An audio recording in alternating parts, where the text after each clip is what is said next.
Chapter 33. We go into the salsa business. Carter. You're forgetting something, Horace told me. A little busy here, I thought back. You might think it's easy steering a magic boat through the sky. You'd be wrong. I didn't have Amos's animated coat, so I stood in the back trying to shift the tiller myself, which was like stirring cement. I couldn't see where we were going. We kept tilting back and forth while Sadie tried her best to keep an unconscious Zia from flopping over the side. It's my birthday, Horace insisted. Wish me happy birthday. Happy birthday, I yelled. Now shut up. Carter, what are you on about? Sadie screamed, grabbing the railing with one hand and Zia with the other as the boat tipped sideways. Have you lost your mind? No, I was talking to... Oh, forget it. I glanced behind us. Something was approaching. A blazing figure that lit up the night. Vaguely humanoid, definitely bad news. I urged the boat to go faster. Did you get me anything? Horace urged. Would you please do something helpful? I demanded. That thing following us, is that what I think it is? Oh, Horace sounded bored. That's Sekhmet, the Eye of Ra, destroyer of the wicked, the great huntress, lady of flame, etc. Great, I thought, and she's following us because... The Chief Lector has the power to summon her once during his lifetime, Horace explained. It's an old gift. Goes back to the days when Ra first blessed man with magic. Once during his lifetime, I thought, and Dastardens chooses now? He never was very good at being patient. I thought that the magicians don't like gods. They don't, Horace agreed. Just shows you what a hypocrite he is. But I suppose killing you was more important than standing on principle. I can appreciate that. I looked back again. The figure was definitely getting closer. A giant golden woman in glowing red armor, with a bow in one hand and a quiver of arrows slung across her back. And she was hurtling toward us like a rocket. How do we beat her? I asked. You pretty much don't, Horace said. She is the incarnation of the sun's wrath. Back in the days when Ra was active, she would have been much more impressive, but still, she's unstoppable, a born killer, a slaying machine. Okay, I get it, I yelled. What? Sadie demanded so loud that Zia stirred. What? Her eyes fluttered open. Nothing, I shouted. We're being followed by a slaying machine. Go back to sleep. Zia sat up woozily. A slaying machine? You don't mean... Carter, veer right, Sadie yelled. I did, and a flaming arrow the size of a predator drone grazed our port side. It exploded above us, setting the roof of our boathouse on fire. I steered the boat into a dive, and Sekhmet shot past, but then pirouetted in the air with the irritating agility and dove after us. We're burning, Sadie pointed out helpfully. Noticed, I yelled back. I scanned the landscape below us, but there was nowhere safe to land, just subdivisions and office parks. Die, enemies of Ra, Sekhmet yelled. Perish in agony. She's almost as annoying as you, I told Horace. Impossible, Horace said. No one bests Horace. I took another evasive turn, and Zia yelled, There! She pointed toward a well-lit factory complex with trucks, warehouses, and silos. A giant chili pepper was painted on the side of the biggest warehouse, and a floodlight sign read, Magic Salsa, Inc.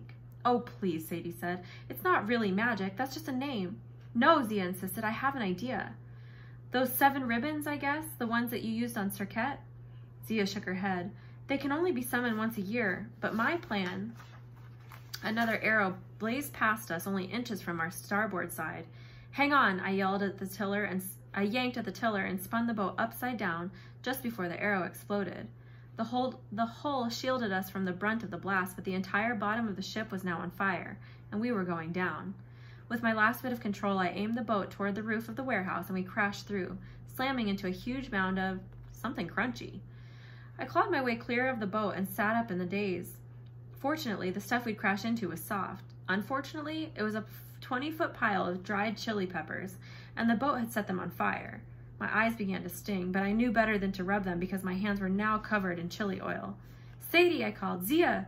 Help, Sadie yelled, and she was on the other side of the boat, dragging Zia out from under the flaming hull. We managed to pull her free and slide down the pile onto the floor.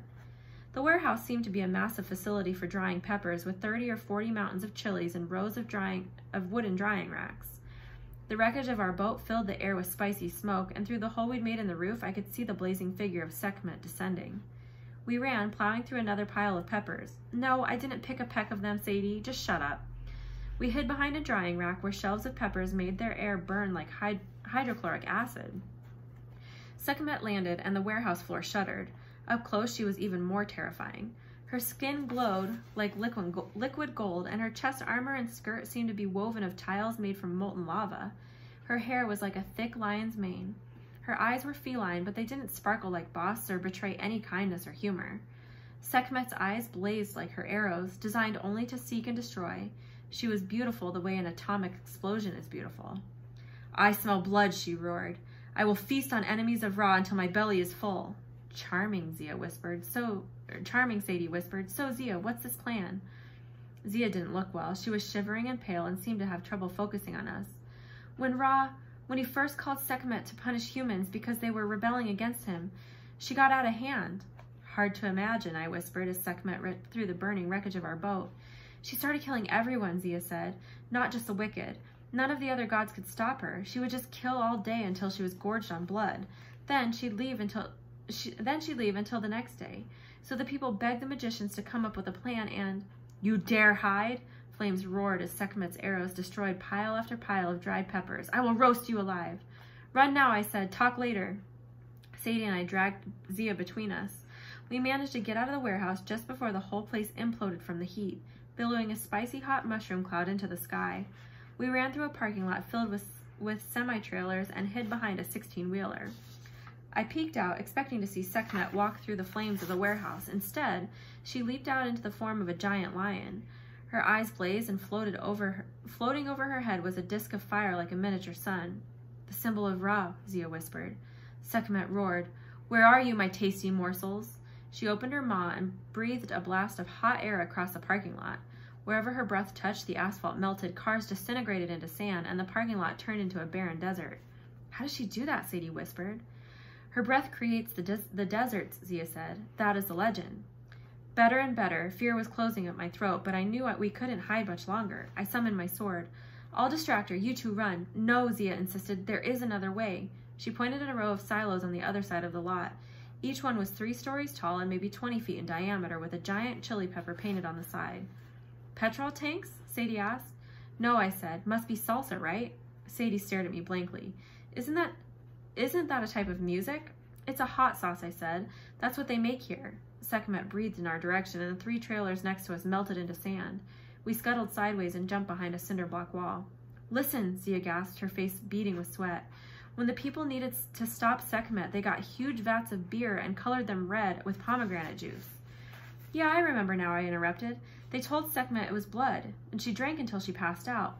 Then Ra was able to recall her into the heavens. They transformed her into something gentler, a cow goddess or something. Hathor, Zia said. That is Sekhmet's other form, the flip side of her personality. Sadie shook her head in disbelief. So you're saying we offer to buy Sekhmet a few pints, and she'll turn into a cow? Not exactly, Zia said. But salsa is red, is it not? We skirted the factory grounds as Sekhmet chewed up trucks and blasted huge swaths of parking lot into sand. I hate this plan, Sadie grumbled. Just keep her occupied for a few seconds, I said, and don't die. Yeah, that's the hard bit, isn't it? 1, I counted. 2, 3. Sadie burst into the open and used her favorite spell. Ha-dee! The gliss blazed over Sekhmet's head, and everything around her exploded. Trucks burst to pieces, the air shimmered with energy. The ground heaved upward, creating a crater 50 feet deep into which the lioness tumbled. It was pretty impressive, but I didn't have time to admire Sadie's work. I turned into a falcon and launched myself toward the salsa tanks.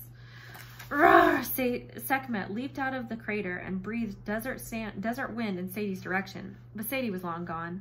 She ran sideways, ducking behind trailers and releasing a few lengths of magic rope as she fled. The ropes whipped through the air and tried to tie themselves around the lioness's mouth. They failed, of course, but they did annoy the destroyer. Show yourself, Sekhmet bellowed. I will feast on your flesh. Perched on a silo, I concentrated all my power and turned straight from falcon to avatar. My glowing form was so heavy, its feet sank into the top of the tank. Sekhmet, I yelled. The lioness whirled and snarled, trying to locate my voice. Up here, kitty, I called. She spotted me and her ears went back. Horus? Unless you know another guy with a falcon head. She patted back and forth uncertainly, then roared in challenge. Why do you speak to me when I am here in my raging form? You know I must destroy everything in my path, even you. If you must, I said, but first, you might like to feast on the blood of your enemies. I drove my sword into the tank and the salsa gushed out in chunky red waterfalls. I leaped to the next tank and sliced it open, and again until 6 silofuls of magic salsa were spewing into the parking lot. Ha ha! Sekhmet loved it. She leaped into the red sauce torrent and rolling in it, lapping it up. Blood! Lovely blood! Yeah, apparently lions aren't too bright, or their taste buds aren't quite developed, because Sekhmet didn't stop until her belly was bulging and her mouth literally began to smoke. Tangy, she said, stumbling and blinking. But my eyes hurt. What kind of blood is this? Nubian? Persian? Jalapeno, I said. Try some more, it gets better. Her ears were smoking now, too, as she tried to drink more. Her eyes watered, and she began to stagger. Steam curled from her mouth. Hot mouth. Milk is good for that, I suggested. Maybe if you were a cow. Trick, Sekhmet groaned. You tricked. But her eyes were too heavy. She turned in a circle and collapsed, curling into a ball. Her form twitched and shimmered as her red armor melted into spots on her golden skin, until I was looking down at an enormous sleeping cow. I dropped off the silo and stepped carefully around the sleeping goddess. She was making cow snoring noises like moos, moos. I waved my hand in front of her face, and when I was convinced she was out cold, I dispelled my avatar. Sadie and Zia emerged from behind a trailer. Well, said Sadie, that was different. I will never eat salsa again, I decided. You both did wonderfully, Zia said, but your boat is burned. How do we get to Phoenix? We? Sadie said. I don't recall inviting you. Zia's face turned salsa red. Surely you don't still think that I led you into a trap. I don't know, Sadie said. Did you? I couldn't believe I was hearing this. Sadie, my voice sounded dangerously angry, even to myself. Lay off. Zia summoned that pillar of fire thing. She sacrificed her magic to save us, and she told us how to beat the lioness. We need her.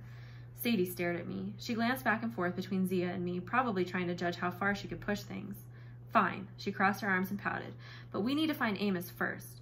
No, Zia said. That would be a very bad idea. Oh, so we can trust you, but not Amos? Zia hesitated. I got the feeling that was exactly what she meant, but she decided to try a different approach. Amos would not want you to wait. He said to keep going, didn't he? If he survives Sekhmet, he will find us on the road. If not, Sadie huffed. So, how do we get to Phoenix? Walk? I gazed across the parking lot, where one 16-wheeler was still intact. Maybe we don't have to. I took off the linen coat I'd borrowed from Amos's supply locker. Zia, Amos had a way of animating this coat so it would steer his boat. Do you know the spell? She nodded. It's fairly simple with the right ingredients. I could do it if I had my magic. Can you teach me? She pursed. The hardest part is the figurine.